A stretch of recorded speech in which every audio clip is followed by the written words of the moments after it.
안녕하세요. 저는 미국에 살고 있는 39살 여성입니다.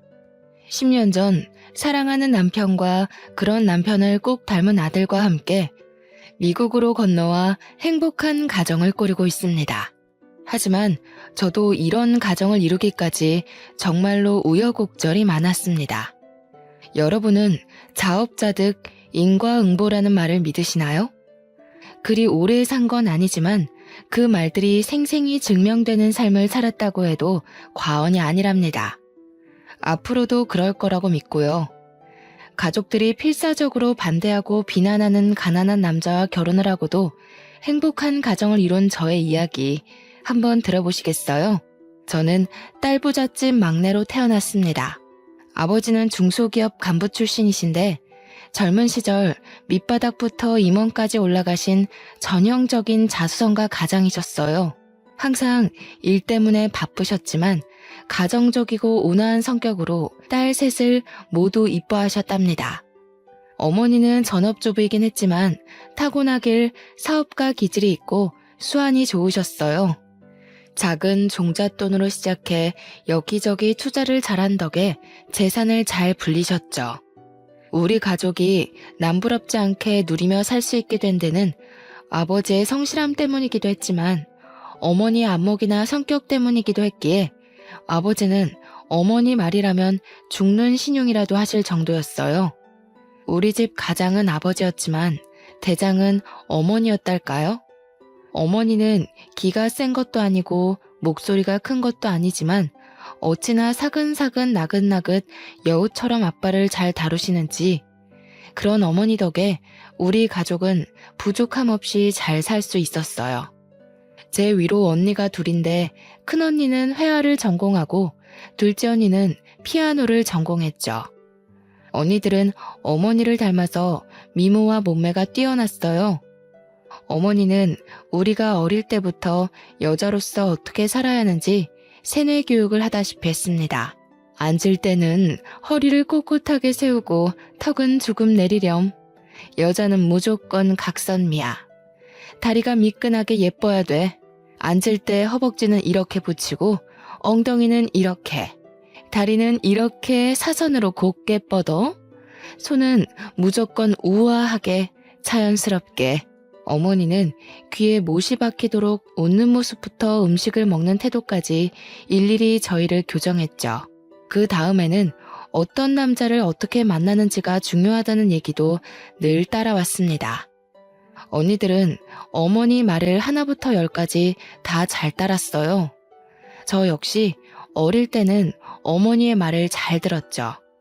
3살 버릇 여든 간다는 말이 있듯이 지금도 어릴 때 배운 대로 습관적으로 나오는 포즈가 있을 만큼요.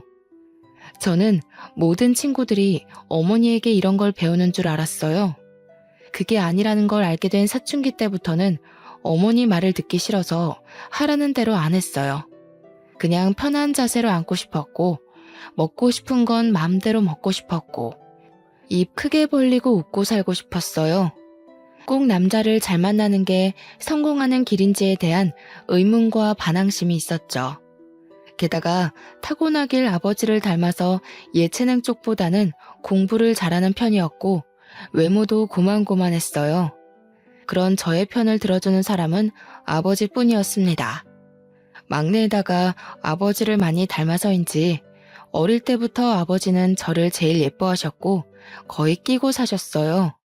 이런 저는 언니들과 취미도 다르고 취향도 다르고 가치관도 점점 달라지면서 자랄수록 미운 오리 새끼처럼 언니들과 겉도는 생활을 했어요.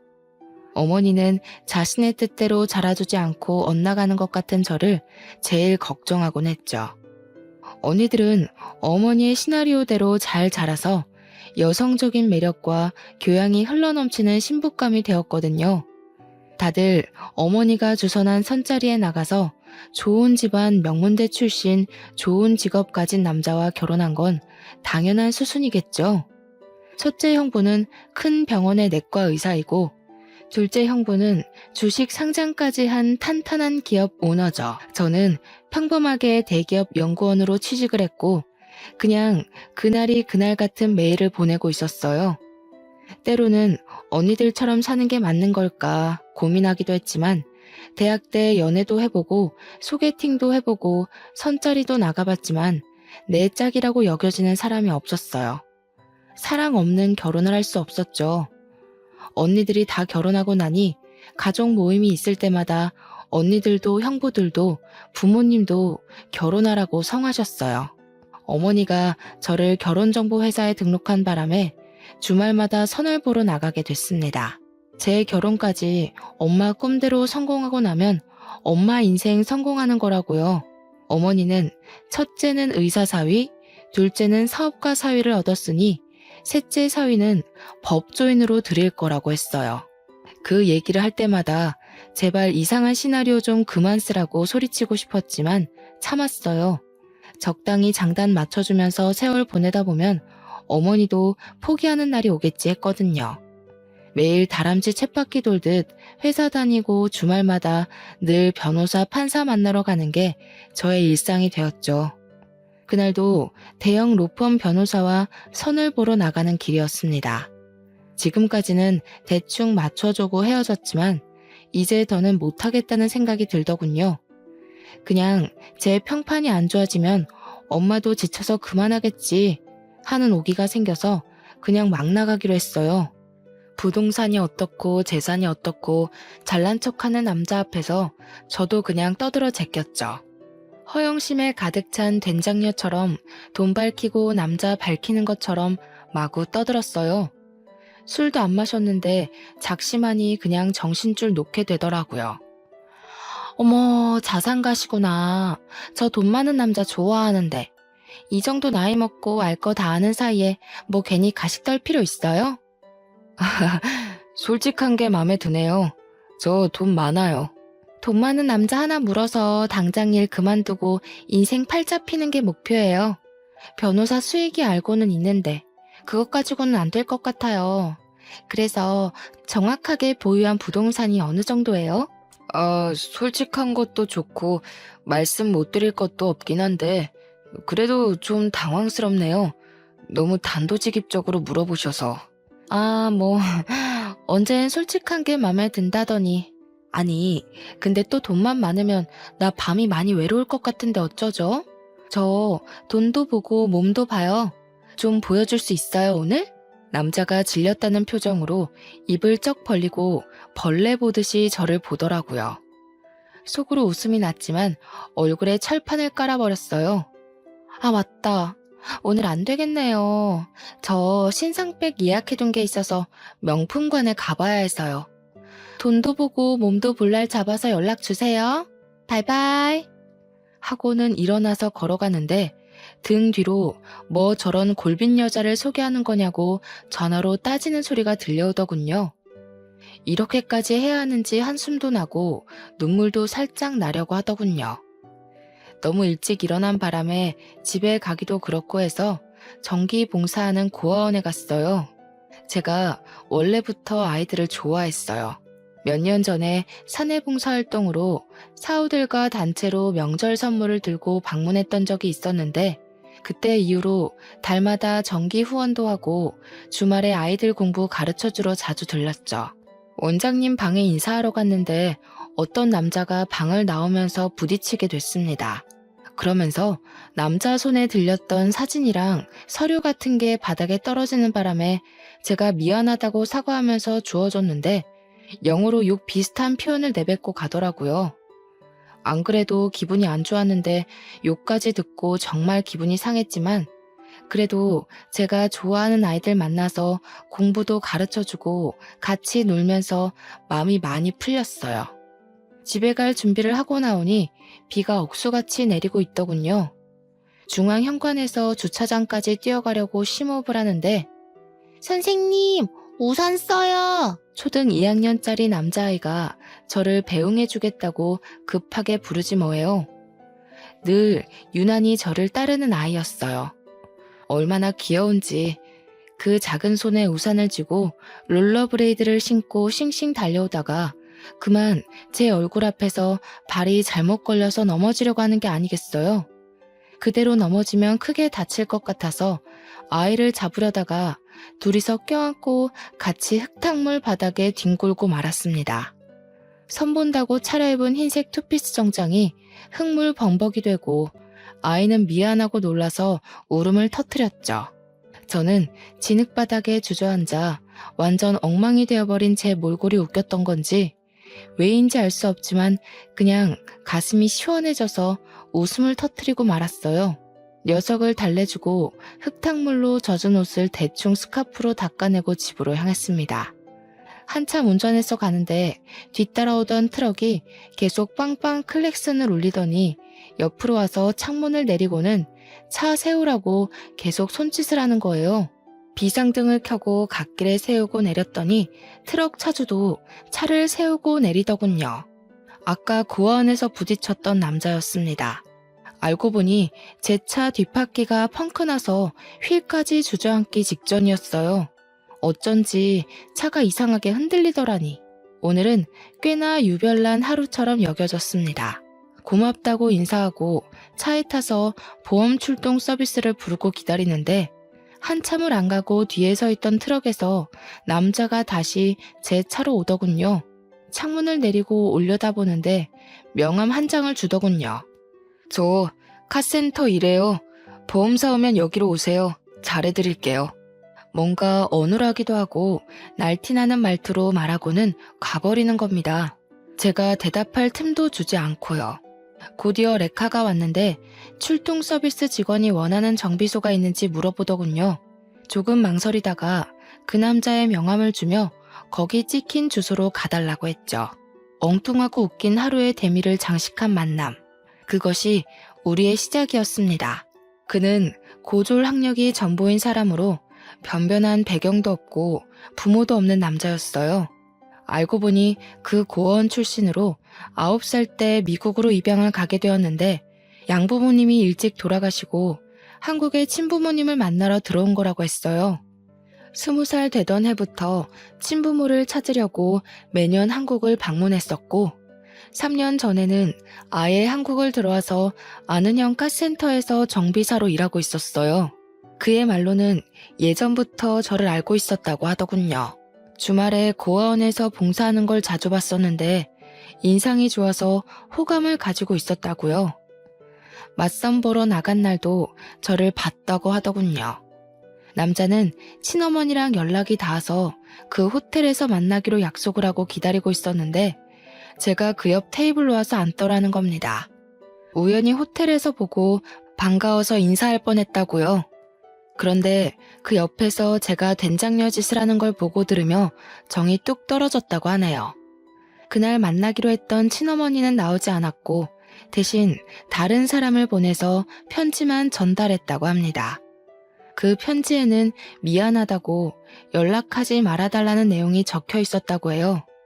그날 정말 너무 슬펐는데 고아원에서 저를 또 보게 된 거예요. 명품관 간다고 큰 소리치고 일어나더니 고아원에 와서 애들이랑 노는 걸 보고 오해했다는 걸 알았다고 해요. 자기가 정말 아끼는 고아원 아이가 넘어질 때 제 몸 사리지 않고 아이를 보호하는 걸 보고는 정말 반했다 하더군요. 하루 동안 우연히 2번 만났는데 한 번 더 만나면 사귀자고 하기로 결심을 했대요. 그러다 우연히 한눈에 봐도 바퀴가 주저앉아 위태로워 보여서 알려주려고 옆으로 갔는데 차창을 내리는데 제가 있었다고요. 우연 같은 만남을 시작으로 그 남자와 자주 만나 서로를 알아가게 되었습니다. 그는 저에게 정말 헌신적으로 잘해주었습니다. 하나부터 10까지 저희 너무 잘 맞았어요. 처음에는 저도 보고 듣고 자란 게 있어서 그의 배경이 손끝에 박힌 가시처럼 걸리곤 했어요. 저도 그냥 적당히 속물적이고 세속적인 평범한 여자일 뿐이에요. 하나부터 10까지 그동안 만나본 적 없는 종류의 사람이다 보니 자동 반사적으로 저울질이 되긴 하더라고요. 하지만 알아갈수록 그 남자의 인간성과 성실함과 진실함에 그를 정말 사랑하게 됐습니다. 그와 연애하면서 어머니가 주선하는 선자리는 다 거절했죠. 사실 제 소문이 정말 안 좋게 나는 바람에 선자리도 뜸해지기도 했고요. 결국 부모님께 사귀는 사람이 있다고 선언하게 되었습니다. 어머니는 사귀는 걸 왜 숨겼냐며 어떤 집안 남자냐, 뭐 하는 남자냐, 무슨 대학 나왔냐, 부모님은 뭐 하시냐 질문 공세를 퍼부었죠. 아니요, 엄마. 그 사람 대학도 안 나왔고 부모님도 안 계시고 모아둔 돈도 별로 없고 카센터에서 정비사로 일하는 사람이에요. 9살 때 미국으로 입양 갔는데 일찍 돌아가시고 혼자 자라서 얼마 전에 한국 들어왔대요. 어머, 키 막혀. 너 저번에 선보러 가서 미친 짓 하고 왔다는 소문 건너 들었다. 내가 고개를 들고 다닐 수가 없어, 이거 사. 진짜 미쳤나봐, 얘가. 너 어디 아프니? 그래, 아파서 그런 거야. 내일 당장 예약할 테니까 엄마랑 신경정신과 한번 가보자. 엄마, 나 안 미쳤어요. 헛소리 아니고 진심이야. 그 사람 한 번만 만나보고 얘기해요. 정신 차려, 이거 사. 금이야 오기야 키워놨더니 엄마한테 돌려주는 게 결국 이런 수치심이야? 말로만 들어도 부끄럽고 입 밖으로 내기도 부끄러운데 어딜 한번 만나보라 얘기를 해. 내가 그런 사위 이 집에 들일 것 같아? 엄마, 사람한테 어떻게 그런 말을 해. 뭐가 부끄러워, 뭐가. 그 사람이 무슨 부끄러운 짓을 했고 뭘 잘못했다고. 엄마가 뭔데 함부로 부끄러워해? 내가 오히려 그 사람한테 부끄러워. 엄마 때문에 부끄럽다고. 뭐? 뭐가 어쩌고 어째? 태어나서 처음으로 어머니께 뺨을 맞았어요.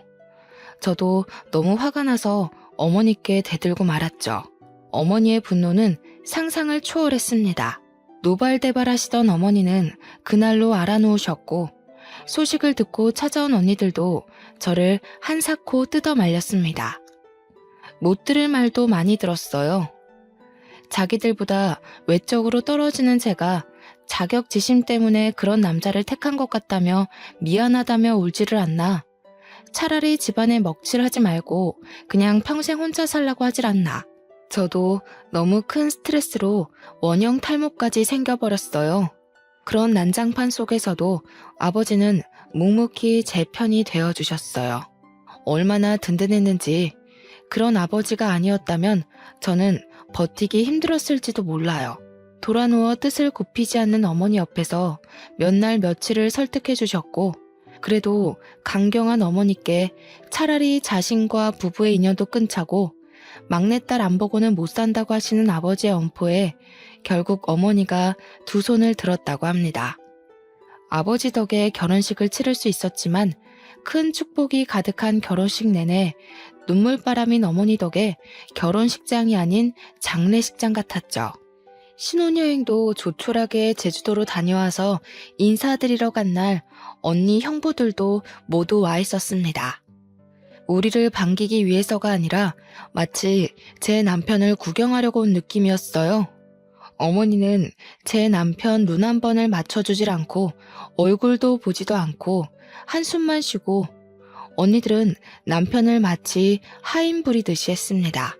예상 못한 건 아니었지만 그 정도일 줄이야 어찌나 가시방석이었는지 또 남편에게는 어찌나 미안했는지 겨우 밥을 먹고 거실에 모여 얘기를 나누는데 병원 얘기며 사업 얘기며 형부들은 대놓고 제 남편을 무시했죠.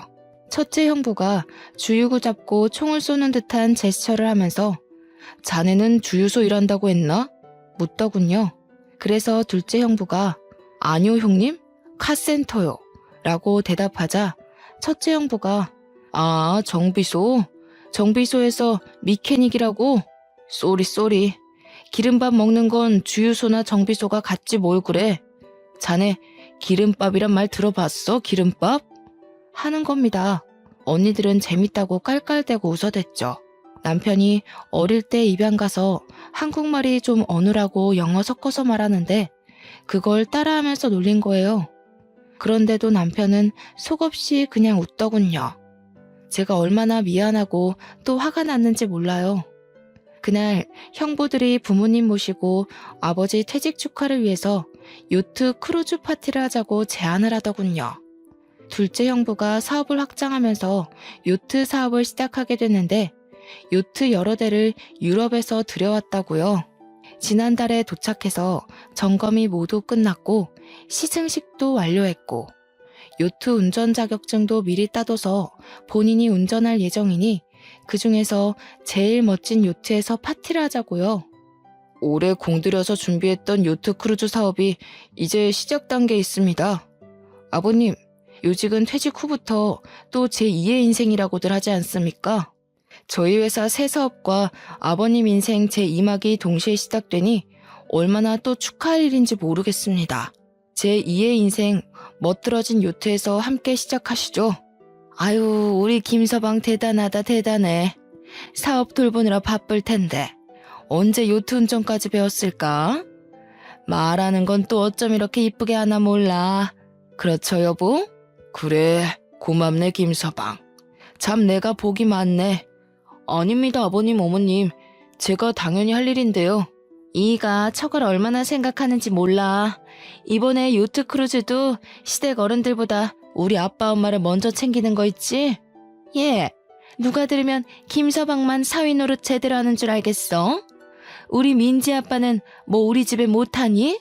아이 언니, 형부가 우리 집에 못한다는 게 아니라 이 사람이 잘한다는 얘기지. 누가 형부가 못한다 그랬어? 안 그래도 며칠 전에 엄마한테 들었어. 형부가 아빠 엄마 건강검진 프리미엄 코스로 예약해드렸다면서? 엄마가 전화 와서 얼마나 자랑을 하는지. 형부, 제 귀에 피나는 줄 알았어요. 장모님도 참, 의사 사위가 매년 당연히 해드리는 건데 뭘 또 그렇게 자랑까지 하셨어요. 어머, 그랬어? 그러니까 엄마도 참, 뭘 그걸 전화까지 해서 자랑을 했대. 아, 자랑이지. 큰 자랑이지. 의사 큰 사이가 때 되면 고급 풀코스로 건강검진 시켜줘. 사업가 둘째 사이가 사업도 승승장구하고 때마다 좋은 구경 시켜줘. 내가 우리 사위들 자랑하고 싶어서 친구들 더 만들 판이네. 어쩌면 이렇게 사위복이 많아서 얼마나 감사해. 얼마나 좋아. 어머님, 총 쏘는 셋째 사위도 있지 않습니까? 형님, 주유소가 아니라 정비소라니까요. 아, 그랬어? 자꾸 헷갈리네. 이러나 저러나 기름밥 먹는 건 똑같다니까. 그 조크는 들어도 웃기네. 다들 그날의 계획으로 이야기꽃을 피우고 어머니는 아예 제 남편을 등지고 앉아서는 형부들에게 우리 사위들 덕에 호강한다며 좋아하는데 우리 부부만 덩그러니 외로운 섬처럼 앉아 있었습니다. 아니, 모르겠어요. 그냥 남편은 그저 조용히 미소만 띠고 있더군요. 거의 득도한 사람인 줄 알았다니까요. 저는 무슨 정신으로 집으로 돌아왔는지 모르겠어요. 남편에게 정말 미안했는지 제가 미안하다는 말을 꺼내기도 전에 미안하단 말 하지 말라고 하더군요. 그냥 저를 만나고 저의 가족이 되어서 세상에 유일한 자기 편인 제가 있어서 감사하다고요. 부모님과 언니들과도 진짜 가족이 된다면 정말 좋겠지만 그런 욕심 안 부린다고요. 그 말에 저는 또 얼마나 울었는지 몰라요. 다시는 가족 모임에 가고 싶지 않았지만 요트 크루즈에 참석하게 되었습니다. 아버지 퇴직 축하 가족 모임이었기에 빠질 수가 없었어요. 날씨도 좋고 바람도 적당하고 모든 것이 완벽한 날이었어요. 바다 멀리까지 요트를 띄웠죠. 우아한 음악이 흘러나오고 샴페인과 신선한 음식들까지. 부모님도 선베드에 누워 즐기시며 사위 덕에 호강한다고 얼마나 좋아하셨는지요. 형부들도 자기들끼리 주식 얘기며 정치 얘기며 그들만의 세상에 있었습니다. 저희 부부만 거기 끼지 못하고 서 있는데 형부들이 마치 종업원을 대하듯이 손짓으로 남편을 부르는 겁니다. 배 안에서도 제 남편에게 심부름을 시키더군요. 어이, 따로 칠링해둔 샴페인 좀 더 가지고 와. 저 뒤로 돌아가면 있을 거야. 저기 일하는 분들도 계신데 왜 저한테. 가족끼리 어울리는데 막내 사이가 그 정도는 알 수 있지. 꼭 일하는 사람이 해야 하는 일은 아니잖아. 이거 우리랑 어울린다고 자네 급도 같이 올라갔다고 생각하는 건가? 그래서 이제 할 일 못할 일 구분하는 건가? 그게 아니라 저를 일하는 사람으로만 생각하시는 것 같아서요. 아이, 사람 참. 자네, 자격지심이 심한 것 같네. 근본이 없어서 그렇죠 뭐. 하여간 없는 것들은 일해서 피곤해. 순수하게 가족으로 대해주려고 해도 피해의식으로 곡해를 한다니까. 아, 하기 싫으면 관두라고. 아닙니다. 제가 가지고 오겠습니다. 남편에게 하지 말라고 얘기하려고 걸어가는 순간 갑자기 예고 없던 돌풍이 불었습니다. 파도가 치면서 배가 마구 흔들렸고 테이블에 있던 그릇들이 와장창 쏟아져 깨질 정도였어요. 갑판 위는 삽시간에 난장판이 됐죠. 저도 넘어질 뻔하며 기둥을 붙잡고 멀미 때문에 몸을 숙였습니다. 가족들 모두 멀미의 구토감을 느끼며 선실 안으로 대피했어요. 그때 형부들은 자기 몸 사리느라 각자 혼자 뛰어들어가는데 제 남편은 배가 흔들릴 때 넘어지신 아버지를 둘러엎고 어머니를 모시고 저까지 챙겨서 선실로 들어갔어요. 뒤따라 들어온 언니들이 형부들에게 자기만 살겠다고 주랭랑을 치냐고 욕을 하더군요. 형부들은 뚱한 표정으로 겸연쩍어 하면서 제 남편을 노려봤습니다. 둘째 형부가 운전실로 뛰어들어갔는데 배는 파도에 요동칠 뿐 앞으로도 뒤로도 움직이질 않았습니다. 정박했던 배를 돌려서 돌아가려고 하는데 거센 바람 때문에 배가 형부 뜻대로 운전이 안 되는 거였죠. 이리저리 마구 흔들리긴 하다가 갑자기 굉음이 들리더니 요크 시동이 꺼져버렸습니다. 배 한가운데서 요트가 고장나버린 거예요. 다들 발을 동동 구르며 멀미하며 겁에 질려 있는데 제 남편이 손을 보겠다고 나서더군요. 둘째 언니는 이게 얼마짜리 요트인지 알기나 하냐며 나설 때와 안 나설 때 분간을 못한다고 소리쳤습니다. 둘째 형부는 요트 타본 적이나 있냐며 빈정거렸고요. 코웃음 치며 미심쩍어 하는 가족들이었지만 급박한 상황이라 뭐라도 해야 했기에 남편이 요트 보는 걸 허락해주더군요. 남편이 기계실에서 살펴보더니 무리한 조작으로 엔진이 과열되어 시동이 꺼진 것이며 임시 조치하면 잠깐 쓸 수 있을 거라고 하더군요. 그러면서 첫째 형부를 시켜 정비도구를 찾아오라고 하는 겁니다. 급한 마음에 곧이곧대로 정비도구를 찾아서 갖다 바치는 형부를 보니 그 와중에도 통쾌해서 웃음이 났어요. 남편이 이리저리 손을 보고 나니 다시 시동이 걸리더군요. 그러고는 운전대 앞에 서 있는 둘째 형부를 밀치고 본인이 배를 운전하기 시작했습니다. 아, 뭐 하는 거야? 지금 이대로 있으면 모두 위험해져요. 바람 방향을 이용해서 빠져나가야 합니다. 자존심이 상해 소리치는 둘째 형부에 아랑곳 않고 남편은 능숙하게 운전을 하더군요. 그 순간만큼은 모두가 무능한 가운데 남편만 빛났죠. 그날 이후 남편에 대해서 아버지는 무한 신뢰를 하게 되셨고 어머니도 그날 일에 대해 고맙다고 하더군요. 하지만 어머니와 언니, 형부들이 기본적으로 남편을 하대하는 태도는 고쳐지지 않았습니다. 어머니는 그날 일에 대해서 군뱅이도 구르는 재주가 있다는 식으로 말하며 칭찬했습니다. 그 사건 이후로 부모님 댁이나 언니를 집에 수리할 것이 있느냐? 그 사건 이후로 부모님 댁이나 언니들 집에 수리할 것이 있거나 작동이 안 되는 게 있으면 수시로 남편에게 연락을 했습니다. 시도 때도 없이 급한 일인 것 마냥 전화를 걸어 남편을 부르는 겁니다. 남편이 묵묵하게 손을 보고 나면 비아냥인지 칭찬인지 모를 것들을 막 늘어놓는 겁니다. 군뱅이도 구르는 재주가 있다고 손재주 하나는 기가 막힌다며 역시 정비사라 그런가 기가 막히게 잘 고쳤다는 둥, 수고했다는 둥, 우리 집에 꼭 필요한 사람이라는 둥, 저와 가족의 관계 때문에 그런 말을 묵묵히 듣고만 있는 남편을 보니 너무 마음이 아팠어요. 너무 바보처럼 착한 사람이었습니다. 그 사람을 지켜주고 싶었어요. 저는 남편에게 가족과 관계를 끊겠다고 선언했어요.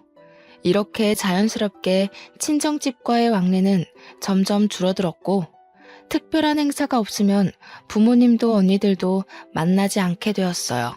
가끔 아버지만 따로 모시고 함께 식사를 했었죠. 그러던 어느 날 아버지의 전화가 걸려왔습니다. 수화기 너머로 아버지의 힘없는 목소리가 들려왔어요. 연희야, 어쩌면 좋으냐? 빠, 무슨 일이세요? 왜 그러세요? 어디가 편찮으세요? 우리 집이 다 넘어가게 생겼어. 어머니가 아버지 몰래 온갖 돈을 다 끌어모아 투자했던 사업이 수백억 대의 사기였고, 사기꾼은 이미 해외로 도주하여 한 푼도 건질 수 없게 되었다는 청천벽력 같은 소식이었습니다. 하루 사이에 길거리에 나앉게 되고 집 곳곳에는 압류딱지가 붙었다고 했습니다. 아버지의 한숨 뒤로 어머니의 곡소리가 들려왔습니다. 아빠, 그래도 우리가 있잖아요. 걱정 마세요. 다 큰딸 셋이 있고 든든한 사위가 셋이 있는데 뭘 걱정하시는 거예요. 큰언니랑 둘째 언니는 뭐래요? 내심 언니들이 부모님 사실 거처는 마련해 드릴 거라 생각했는데 아버지는 답이 없으셨습니다. 아마 저에게 연락하시기 전에 언니들에게 먼저 연락을 하셨을 텐데 아무 답이 없으신 걸 보면 이상했어요. 언니들에게 연락하니 둘 다 나 몰라라 하였습니다. 첫째 언니에게서는 의사가 벌면 얼마나 번다고 그러냐며 애들 교육비만 해도 매달 수백이 드는데 부모님까지 어떻게 건사하냐는 답이 돌아왔습니다. 기가 막혀서 말도 안 나오더군요. 둘째 언니에게서는 엄마 때문에 남편과 부부싸움까지 했다며 엄마 탓을 하는 푸념을 들어야 했습니다. 달면 삼키고 쓰면 뱉는다는 게 이럴 때 하는 말일까요? 저도 엄마가 미웠지만 엄마보다 더한 언니들이 더 미웠습니다. 결국 저는 자초지종을 남편에게 이야기했고 남편은 생각할 필요도 없다는 듯 당연히 우리가 모셔야지 하더군요. 부모님께 큰 방을 내어드리자며 부모님을 위해 새롭게 꾸미자고까지 하더군요. 그렇게 구박받고 무시받았는데도 한치의 망설임도 없이 부모님을 모시겠다고 나서는 남편이 대단하고 존경스럽게 여겨졌습니다. 너무 고맙기도 하고 착잡하기도 했어요. 저와 남편이 사는 방 2개짜리 작은 신혼집에 부모님이 들어오시던 날 아버지와 어머니는 남편 앞에서 고개를 들지 못하셨습니다. 부모님을 위해 마련한 안방에 2분을 모시고 갔어요. 2분을 따뜻한 방에 앉게 하고 남편과 저도 마주 앉았습니다. 자네에게 정말 면목이 없네. 정말 너희에게 미안하다. 장인어르신, 장모님, 2분께는 슬프고 마음 아픈 날이지만 너무 슬퍼하지 마세요. 오늘이 저에게는 참 기쁜 날입니다. 저희 집에 한 번도 안 오셨던 장모님이 처음 오신 날이잖아요. 아이고, 기쁜 날이라고 말해주니 너무 고맙네. 내가 이렇게 신세를 지게 될 줄을 모르고 너무 고맙고 미안해. 한국에서 결혼을 할 때도 신혼여행 다녀와서도 어른들께 절을 한다고 하던데 그래서 절하는 것도 배워서 연습도 많이 했는데 한 번도 못했어요. 사위가 장인어르신과 장모님께 절을 하는 첫날이니 저는 참 기쁩니다. 종이에 써서 읽기 연습을 해가며 외운 말을 남편이 또박또박 말하자 부모님은 말없이 눈물을 흘리셨습니다.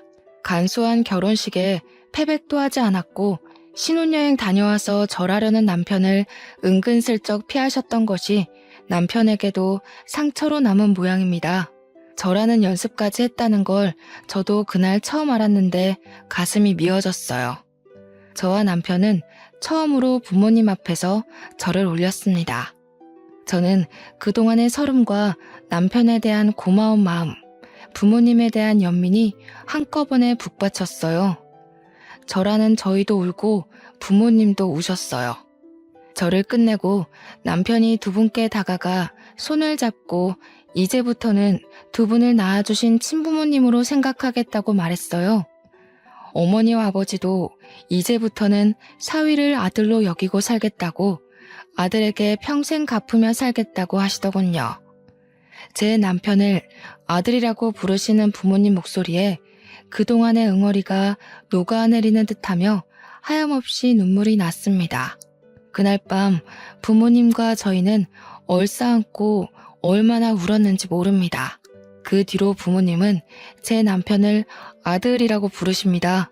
그렇게 부모님을 모시고 살던 어느 날 남편이 미국에 정리할 것이 있다며 잠깐 다녀오겠다고 하더군요. 매일 전화통을 하긴 했지만 곧 돌아온다던 남편이 몇 개월 동안 돌아오질 않고 무엇을 하고 있는지 말도 해주지 않으니 저도 점점 의심이 생겼어요. 혹시 이 남자도 우리 집이 망해버려서 볼 것이 없어지니 도망을 간 건가? 하는 못된 의심이요. 그도 그럴 것이 정확히 미국 어디에 있는지도 말해주지 않고 찾아가겠다고 해도 조금만 기다려달라고 하고 무엇을 정리하고 있는 것인지도 말해주질 않았거든요. 때로는 연락이 잘 되지 않을 때도 있었습니다. 불안해하는 저를 다독여준 건 오히려 부모님이었어요. 그는 그럴 사람이 아니라며 남편 편을 들어주시더군요. 그러는 사이 형부들이 차례로 망하고 있다는 소식이 들려왔습니다. 소문에 첫째 형부는 재단에 막대한 피해를 입혔다는 이유로 권고사직 당했다고 하더군요. 둘째 형부는 요트 사업이 중간에 계약이 파투가 나는 바람에 자금줄이 막혀서 부도 위기라고 했고요. 이 소식도 당장 돈이 급해진 큰언니와 둘째 언니가 혹시나 부모님께 받을 게 없나 해서 연락을 해온 덕에 알게 됐죠. 내칠 때는 언제고 받을 것 챙기려고 연락을 해온 언니들이 야속하기만 했습니다. 남편이 수개월 만에 미국에서 돌아오던 날 어머니는 오전 내내 부엌에서 정성껏 음식들을 준비했어요. 온종일 잔치가 열릴 것처럼 온 동네 맛있는 냄새가 진동을 했죠. 거의 뷔페처럼 한식 요리를 준비하는데 남편이 뭘 좋아할지 몰라서 다 준비하신다며 웃음이 만발했습니다. 아이고, 우리 아들 왔어? 우리 아들. 남편이 집에 들어왔을 때는 저보다 먼저 달려나가 정말 신발을 신지도 않고 버선발로 현관에서 남편을 맞이했어요. 그러고는 남편 앞에 선 어머니도 뒤따라 나간 저도 아버지도 뭔가 낯선 남편이 어색해 한참을 마주봤습니다. 결혼식 때 말고는 본 적 없는 말끔한 정장 차림에 고급진 가죽 서류 가방을 들고 헤어스타일까지 단정해진 남편 모습이 의아하면서도 아주 멋져서 탄성을 질렀죠. 남편은 그냥 웃으며 아주 맛있는 냄새가 난다며 배고프다고 너스레를 떨었습니다. 뭔가 변한 듯한 남편의 모습이 조금 낯설었지만 싫지만은 않았어요. 식탁에 둘러앉아 점심 식사를 시작할 무렵 초인종이 울렸습니다. 문을 열기 무섭게 언니들과 형부들이 들이닥쳤습니다. 어머, 언니, 형부, 무슨 일이에요? 갑자기 연락도 없이 이렇게 오세요. 주변의 소란스러움에도 미동도 없이 식탁에 앉아 묵묵히 밥을 먹고 있는 제 남편 앞에 언니들과 형부들이 무릎을 꿇는 겁니다. 저는 너무 놀라서 가슴이 철렁 내려앉았어요. 상상해 본 적도 없고 일어날 일이라고 생각한 적도 없는 눈 뜨고 보면서도 믿기지 않는 장면이었거든요. 자네, 몰라봐서 미안하네. 내 이렇게 용서를 구하네. 한 번만 살려주게. 제부, 정말 미안해요. 우리 그동안 정을 봐서라도 우리 좀 살려줘요. 저죄, 진짜 미안해. 우리가 격이 없이 대한다고 한 게 마음이 상했나 본데 이렇게 빌면 마음이 좀 풀릴까? 응? 정말 이렇게 빈다, 연이야. 제부, 정말 미안해요. 아니, 형부들, 언니들, 갑자기 쳐들어와서 밑도 끝도 없이 이러시면 어떡해요? 도대체 무슨 소리 하시는 거예요? 여보, 이 사람들이 지금 왜 당신한테 이러는 건지 당신이 얘기를 좀 해봐요. 제 말에 남편이 숟가락을 놓고 고개를 들었습니다. 어머니, 응, 아들. 어머니가 해주신 불고기하고 미역국을 먹으니 정말 집에 왔다는 게 실감나요. 너무 그리웠어요, 이 맛. 그러더니 자리에서 일어나 아버지 어머니께 보여드릴 것이 있다며 함께 가자고 하는 겁니다. 남편은 형부와 언니들을 철저히 무시하고 있었습니다. 이게 대체 무슨 일인지. 저는 아버지와 어머니와 함께 어리둥절한 표정으로 남편을 따라 나섰습니다. 등 뒤로 형부들과 언니들이 저희를 부르는 목소리에 이어서 서로 싸우는 소리가 들려왔습니다. 집 앞에는 고급 외제차가 주차되어 있었습니다. 남편은 그 외제차에 부모님과 저를 태우고 말없이 시동을 켜더군요. 남편이 운전하는 차를 타고 가는 동안 그간의 자초지정을 들려주었습니다. 남편의 양아버지의 아버지, 즉 양할아버지가 미국에서 요트 사업을 하는 대부호였다는 겁니다. 양부모님이 일찍 사고로 돌아가시고 할아버지께서 남편을 키워주셨고 남편이 성인이 되고 사업을 물려받으라고 하셨습니다. 하지만 남편은 친부모님을 만나고 싶어서 한국에 들어온 거였고요. 남편은 한국에 들어온 이후로 첫째 형부가 일하는 병원에 매년 거액의 후원금을 내고 있었는데 형부 같은 사람이 일하는 병원에는 더 이상 후원하지 않겠다고 밝혔다고 합니다. 형부가 병원을 그만두면 계속 후원하겠다고 했다는군요. 그 때문에 형부가 권고사직을 당한 겁니다.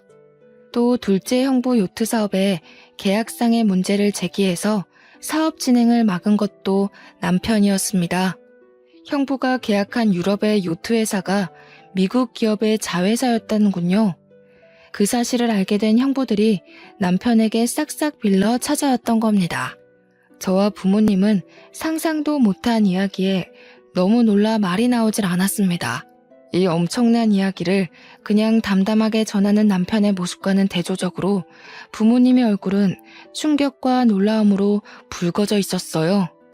저 역시 갑작스럽게 들은 이야기가 믿어지지 않아서 제 허벅지를 꼬집어 보았어요. 그러는 동안 어느 공기 좋은 곳에 위치한 고급진 전원주택 앞에 당도했습니다. 부모님께 드리는 선물이라고 했습니다.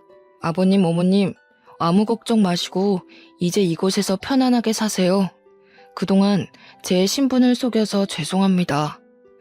아니, 이게 꿈이야 생시야. 대체 이게 다 무슨 일인지 믿어지지가 않네. 남편은 자신의 재산만 보고 다가오는 사람이 많아서 사람을 믿지 못했다고 합니다. 학교도 졸업 못하고 입양아에 가진 것도 없는 자신을 봐준 유일한 사람이 저였다고 해요. 아무것도 가진 것이 없지만 그냥 사람으로 사랑해준 저에게 뭐든지 해주고 싶었다고 합니다. 놀라움의 연속이었습니다. 제가 원하는 건 오직 그 사람뿐이었는데 너무 많은 것을 받았어요. 저는 심성이 고운 그 사람을 험한 세상에서 지켜주고 싶었는데 오히려 그 사람이 저를 지켜주네요.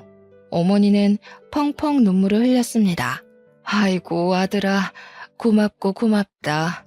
하지만 나는 이걸 받을 자격도 염치도 없구나. 어머니, 연희를 낳아주신 어머니이시니 그리고 이제 저희 어머니이시니 받으실 자격이 되고 말고요. 옛일은 모두 잊으시고 우리 이제 앞으로 행복하게만 살아요. 어찌 있겠니? 내가 정말로 미안하다. 잘못했다. 것 없고 능력도 없다고 모질게 대한 것 내 평생 사과하며 반성하며 살아갈게. 싫은 내색 한 번을 안 하고 다 맞춰주면서 얼마나 마음고생을 했을까. 내가 아들한테 한 짓을 생각하면 혀 깨물고 죽고 싶은 심정이다. 어머니, 그런 말씀 마세요. 상처가 될 때도 있었지만 제 곁에는 연희가 있고 또 아버님께서 늘 제 편을 들어주셨어요. 그래서 저는 정말로 괜찮아요, 어머니. 난 연희 아빠랑 연희에게도 정말 면목이 없다. 고개를 들 수가 없어. 여보, 당신 말이 맞았어. 애들 선자리 만들고 결혼 준비할 때마다 당신이 조건 말고 마음을 보라고 항상 말했었는데 그때는 마음은 보이지도 않고 변하는 거니까 눈에 보이는 조건 말고는 믿을 게 없다고 호언장담했는데 우리 딸들 위하는 길이라고 생각했는데 그냥 내 허영심이었다는 걸 이 나이가 되어서야 알았어. 아들아, 네 엄마 이제 절드나 보다. 여보, 이런 나를 데리고 평생 살아줘서 고마워. 여보, 정말 미안해.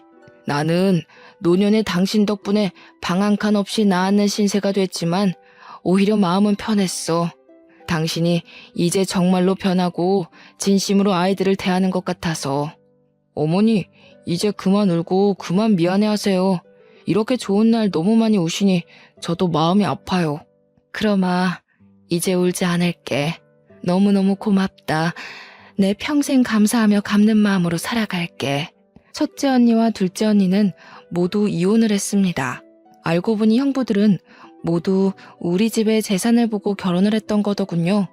의사인 큰형부는 처가에서 개인 병원을 내줄 것으로 생각하고 그동안 장인 장모에게 공을 들였던 건데 한순간에 처가가 망한 데다 본인도 병원에서 쫓겨나게 된 건 모두 큰언니 때문이라며 거액의 위자료 청구 소송을 했지만 패소했습니다. 큰언니는 입시 미술학원 강사로 일하며 생계를 유지하고 있다고 들었습니다. 둘째 형부도 처가 재산을 믿고 무리한 사업 확장을 했던 건데 처가에 손 벌릴 수 없게 되고 요트 사업마저 불발되는 바람에 부도가 나 한순간에 길바닥에 나앉게 되었습니다. 잦은 부부싸움 끝에 합의 이혼을 했다더군요. 둘째 언니는 저희 남편이 부모님께 마련해드린 집에서 눈칫밥을 먹으며 더부살이하고 있어요. 사실 언니들이 저와 남편이 부모님께 해드린 노후자금에 기대서 살고 있다는 걸 전부터 알고 있지만 그래도 혈육이 뭔지 부모님 생각해서 모른 척하고 있습니다. 저와 남편은 그 후 고아원에서 9살 남자아이를 입양하였습니다. 바로 저와 비오는 날 부딪혀 흙탕물에 뒹굴었던 그 아이죠. 평소 저를 많이 따르고 좋아했었고 저도 늘 마음이 가던 아이였는데 남편 역시 본인이 입양될 때 나이와 같아서인지 늘 눈에 많이 밟혔다고 하더군요. 여러분은 입양에 대해서 어떻게 생각하시는지 모르겠어요. 저는 사실 입양은 대단한 사람들이 하는 일이라고만 여겼어요. 여러 해 동안 고아원에서 봉사활동을 하면서도 입양을 생각해 본 적은 없었는데 남편의 불우했던 어린 시절을 극복할 수 있었던 건 양부모님을 만나 짧지만 행복했던 유년 시절을 보낸 덕이라고 했던 말에 입양을 결심하게 되었습니다. 갓난아이를 데리고 올 줄 알았는데 막상 고아원에 갔을 땐 벌써 9살인 그 아이 생각만 나더라고요. 남편도 그 아이를 만날 때마다 양자 삼고 싶은 마음이 있었는데 차마 제게 말하진 못했다고 했어요. 제가 먼저 입양을 제안했을 때 너무나도 기뻐했어요. 아이도 늘 혼자 생각했다고 합니다. 일기장에도 쓰곤 했대요. 그 아줌마가 우리 엄마였으면 좋겠다. 그 아저씨가 우리 아빠였으면 좋겠다 하면서요. 저와 남편이 서로를 모르던 때부터 말이죠. 이런 것이 하늘이 이어준 인연일까요? 우리 모두가 서로를 원했으니까요. 아이와 함께 우리 세 가족은 미국으로 떠나왔습니다. 남편이 본격적으로 사업 경영에 뛰어들어야 했거든요. 그렇게 떠나온 지 어느새 10년이 흘렀습니다.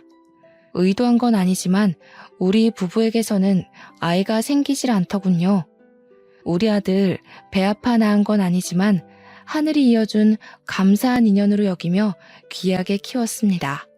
몇 년에 한 번은 한국에 들어가 부모님을 뵙기도 하고 부모님 생활에 바쁘다 보니 또 마음만큼 자주 뵙기가 어렵더군요.